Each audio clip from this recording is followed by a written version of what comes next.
നമസ്കാരം. ACV ന്യൂസിൽ ഇന്ന് ഉള്ളു തുറക്കുന്നത് ശ്രീ PC ജോർജ്.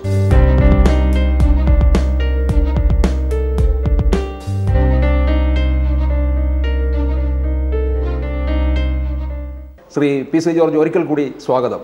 ഒരിക്കൽ കൂടി എത്രയോ പ്രാവശ്യമായി സ്വാഗതം. അത് ഇത്തവണ കൂടുതൽ താങ്കൾക്ക് ഉള്ളു തുറക്കാനുണ്ടാവും. ഞാൻ എപ്പോഴും ഉള്ളു തുറന്നാണെന്നീ, ഒരിക്കലും ഉള്ളിൽ അടച്ചു വെക്കാറില്ല. ഇല്ല. ഈ കേരള കോൺഗ്രസ് M എന്നാൽ KM മാണിയും ജോസ് കെ മാണി എന്നായിരുന്നു ഇതുവരെ ഉണ്ടായിരുന്നത്. ഇപ്പോൾ താങ്കൾ അതിനൊരു പൊളിച്ചെഴുത്ത് നടത്തിയിരിക്കുകയാണല്ലേ? പൊളിച്ചെഴുത്തത് ഇപ്പോഴല്ലെന്ന്.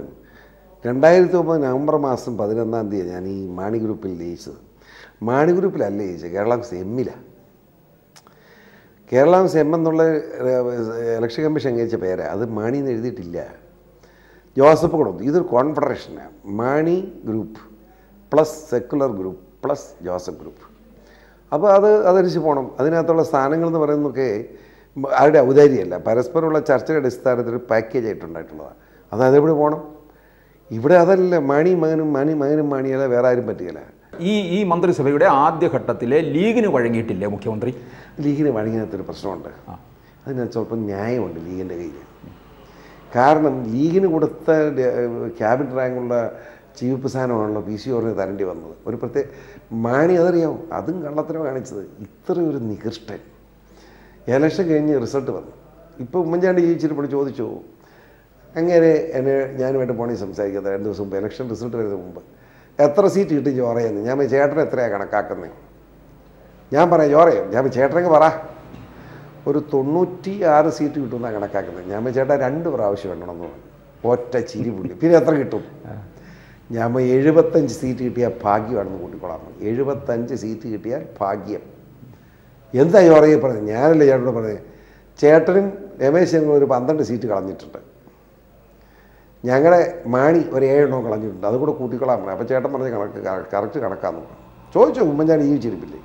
ഇപ്പോൾ താങ്കൾ ഈ മാണിയെ ഇത്രയും പ്രകോപിപ്പിക്കുന്നതിൻ്റെ കാര്യം ഒരുപക്ഷെ താങ്കളെ എങ്ങനെയെങ്കിലും പുറത്താക്കുക എന്നുള്ളതായി വേണ്ടിയിട്ടാണ്. തെറ്റിപ്പോയി. ചിരിച്ചു പറയുന്നതൊക്കെ തെറ്റിദ്ധരിക്കണ്ട. ഇനി മാണി എന്നെ പുറത്താക്കാൻ ഞാൻ സമ്മതിക്കുന്നില്ല. ഞാൻ കേരള കോൺഗ്രസ് എമ്മിൻ്റെ പ്രവർത്തകനായി കേരളം മുഴുവൻ നടക്കാൻ പോകും. ഏക വൈസ് ചെയർമാൻ. എൻ്റെ പേര് ഭരണഘടനയില്ലാത്ത എന്തോ കുന്തം ചെയ്യാനാണ്. മനസ്സിലായോ? പിന്നെ മാണി ഇന്ന് ബൈബിൾ വാക്യം പറയുന്നത് 99 നഷ്ടപ്പെട്ട് 99 കൊടുത്ത് നിൽക്കുമ്പോൾ 1 നഷ്ടപ്പെട്ടാൽ ആ 99 ഉപേക്ഷിച്ച് 1-ൻ്റെ പുറകെ പോകണമെന്ന്. അതിന് കാരണം എനിക്ക് കേട്ട ശരിയെന്ന്, പുള്ളി ഇരിക്കുന്നത് 99 പെടകളാണ്. ആ പെടയ്ക്ക് മകൻ നോക്കിക്കോളും. പെടയില്ലേ, ഒരു പൂവനേ ഉള്ളൂ, അതിൻ്റെ പുറകെയാണ് വരുന്നത്. ഈ പൂവൻ്റെ അടുത്ത് ചിലവാകുകയില്ല. അതാണ് പ്രശ്നം. അല്ല, താങ്കളെ പിന്നെ പുറത്താക്കാൻ പറ്റില്ലെന്നുണ്ടെങ്കിൽ പിന്നെ എങ്ങനെ പോകും? ഇതിനകത്ത് മാണിയെ വെല്ലുവിളിക്കും. ഞാൻ പോകുന്നില്ല. കേരള കോൺഗ്രസ് എമ്മിൻ്റെ വൈസ് ചെയർമാൻ എന്നതിൽ പാർട്ടി കമ്മിറ്റികളൊക്കെ സജീവമായി കൂടിക്കൊണ്ട് ഇപ്പോൾ എവിടെ സാറിന് പാർട്ടി കമ്മിറ്റി ഒന്നും ഇല്ലല്ലോ. ഞാൻ പാർട്ടിക്ക് 140 നിയോജക മണ്ഡലത്തിലും Kerala Congress M vice chairman committee വിളിക്കാൻ പോവുക. ഇതുപോലെ ചുമ്മാ തൊമ്മനും ചാണ്ടിയും തൊമ്മനും ലൂക്കായും അല്ല. 140 മണ്ഡലങ്ങൾ എന്ന് പറഞ്ഞാൽ 14 ജില്ലകളിലായി കഴിഞ്ഞു. 14 ജില്ലകളിൽ കേരള കോൺഗ്രസ് എം പേര് പിടിക്കുമോ? പേര് പിടിക്കും. Kerala Congress PC George vice ചെയർമാനെ കമ്മിറ്റിയിൽ പറയാം. ഇവിടെ തന്നെ തൊമ്മൻ കറിയ, കുരുവിള, ചാണ്ടി, തൊമ്മൻ ചാണ്ടി, ഇതല്ലേ കേരള കോൺഗ്രസ് എം. വല്ല ഹിന്ദുക്കളോ ഇപ്പം തന്നെ MLA ഒരു MLA ഉണ്ട്. നാണമുണ്ട് അയാളുടെ കാര്യം പറയാൻ. എനിക്ക് പെടയല്ലത്, പൊരുന്നയാണ്. സാധാരണ കേരള കോൺഗ്രസ് ചരിത്രത്തിൽ എങ്ങനെയെന്നറിയുമോ? സ്ഥാനം വരുമ്പോൾ സ്വാഭാവികമായി ഇപ്പം കോൺഫെഡറേഷൻ ആയതുകൊണ്ട് ഈ 3 ഞാൻ വന്നത്. ഇപ്പം മാണി ഗ്രൂപ്പിൽ തന്നെയല്ലേ കിട്ടുന്നത്. അത് ചെയ്യേണ്ടത് ആർക്കാണ്? അയക്ക് കൊടുക്കണ്ടേ? ഹിന്ദുവിന് കൊടുക്കണ്ടേ? അങ്ങനെ ബാലകൃഷ്ണൻ നാരായണക്കുറുപ്പ് മന്ത്രിയായത്, സ്പീക്കറായതൊക്കെ ഡെപ്യൂട്ടി സ്പീക്കറായില്ലേ നാരായണക്കുറുപ്പ്? ഇയാൾ കാഞ്ഞിരപ്പള്ളിക്കാർക്ക് അപമാനമായിട്ട് ഇങ്ങനെ നടക്കുക. പോട്ടെ, അയാളെ പറ്റി ഒന്നും പറയുന്നില്ല. ഈ കത്തിനകത്ത് പറഞ്ഞിരിക്കുന്ന ചില കോൺഗ്രസ് നേതാക്കളുടെ പേര് പറഞ്ഞിട്ടുണ്ടല്ലോ. ഞാൻ ആ കത്തിനെപ്പറ്റി ചർച്ചയ്ക്കില്ല എന്ന് പറഞ്ഞല്ലോ. അതിലൊരു മഹാനടൻ്റെ പേരുണ്ട് ഉണ്ടെന്ന് അവൾ കാണിച്ചതിനകത്ത്. താങ്കൾ കത്ത് വായിച്ചു? പത്രക്കാർ കണ്ടുപിടിച്ചപ്പോൾ ഞാൻ പറയണം. താങ്കൾ കത്ത് വായിച്ചു. ആ മഹാനടനെ എന്തായാലും ഓർത്തിരിക്കും. പിന്നെ ഓർക്കാതിരിക്കാൻ പറ്റും. എല്ലാം ഞാൻ കണ്ടത്. അത് പറയാൻ പറ്റത്തില്ല. പക്ഷേ സിനിമാ നടൻ എനിക്ക് അങ്ങനെ ഒരു പിണക്കമില്ല. ഇങ്ങനെ സിനിമാ നടന്മാരും നടിമാരും അവർ കലാകാരന്മാരാണ്. അവരുടെ ജീവിതം ഇങ്ങനെയാണെന്ന് അതൊന്നും നമ്മൾ നോക്കാൻ പോകണ്ട. അവരെ വിട്ടായിരുന്നു. പക്ഷേ രാഷ്ട്രീയക്കാരനത് ചെയ്യരുതെന്ന് ഞാൻ പറഞ്ഞത് എന്താണെന്ന് ചോദിച്ചാൽ, നമ്മൾ പൊതുപ്രവർത്തകരാണ്. നമ്മളെ വിശ്വാസത്തിലെടുത്തുകൊണ്ട് ഒരു പെൺകുട്ടി വന്നാൽ അവളെ ചൂഷണം ചെയ്യാൻ പാടില്ല. അവിടെ അനുവാദത്തോടു കൂടി ചെയ്യാൻ പോലും പാടില്ല. എന്താണെന്ന് ചോദിച്ചാൽ അത് ചൂഷണം. ഞാനും ഒരു പെൺകുട്ടിയെ സ്നേഹമായി, ഈ കേരളമായ വയസ്സ് 83 സമ്മതിച്ചു. പുള്ളി പെൺകുട്ടിക്ക് ഒരു സ്നേഹമാണ്. അവൾ അവൾ ഒരു കാര്യത്തിലും വന്നാലായിരിക്കും സ്നേഹം. എനിക്കൊരു ഇതില്ല, മണി വയസ്സാം കാലത്ത് നിന്ന് തന്നൊഴിച്ചിട്ട് ഞാൻ തർക്കത്തിലില്ല, അതിലൊന്നും ഇടപെടാൻ ഞാനില്ല. മനസ്സിലായി? ചൂഷണം പാടില്ല, ചൂഷണത്തിനെതിരാണ്. അതാണ് ഞാനീ പറയുന്നത്.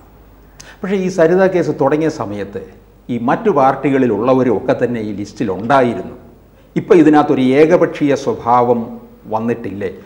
സരിതയ്ക്ക് കോടിയേരി ബാലകൃഷ്ണൻ അങ്കിളായിരുന്നു, ഇപ്പോൾ അതിനെപ്പറ്റി ഒന്നുമില്ലല്ലോ.